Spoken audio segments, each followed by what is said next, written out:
বন্ধুরা, তোমরা কেমন আছো? আশা করি খুব ভালো আছো। আমিও খুব ভালো আছি। আজকের বাজারে গেছিলাম, এই দেখো সব নানা রকমের মাছ নিয়ে এসেছি। রূপচাঁদা, বাটা, তারপর তেলাপিয়াও আছে, একদম জ্যান্ত। আমি এটা কিভাবে রান্না করব মাছটা তোমরা দেখতে থাকো। মাছটা আমার নুন হলুদ দিয়ে মাখানো হয়ে গেছে, এখন আমি ভেজে নেব। বন্ধুরা দেখো, সব মাছ ভাজা হয়ে গেছে, এখন আমি তুলে নেব। আমি ওই তেলের মধ্যেই একটা শুকনো লঙ্কা, কালো জিরা, তেজপাতা দিয়ে দেবো।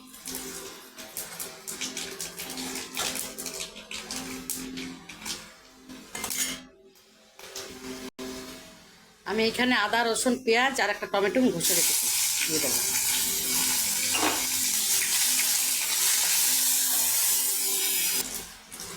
একটা টমেটো দিয়ে দেবো,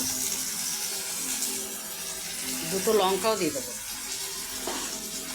আর এখানে সব গুঁড়ো মশলা রেখেছি, নুন, হলুদ, লঙ্কা, লবণ সব দিয়ে দেবো।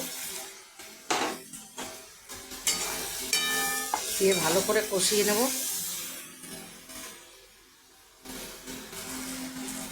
মশলার থেকে তেল ছেড়ে গেছে, ভালো করে মশলাটা কষিয়ে নিয়েছি, খুব সুন্দর একটা কালার এসছে। এখন আমি পরিমাণ মতন জল দিয়ে দেবো।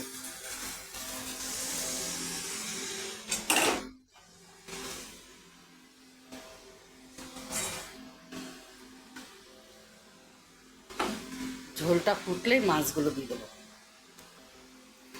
ঝোল ফুটে গেছে, এখন আমি মাছগুলো দিয়ে দেবো।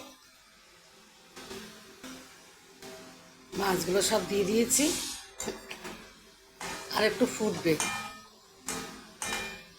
ফুটলেই নামিয়ে দেবো। এখানে আমি একটু মিট মশলা দিয়ে দেবো।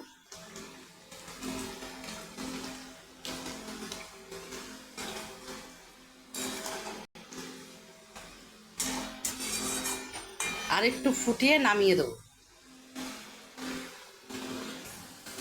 বন্ধুরা দেখো, আমার মাছটা হয়ে গেছে। ভালো লাগলে একটা লাইক, কমেন্ট, শেয়ার করে দিও। আর তোমরাও এখানে বানিয়ে খেও।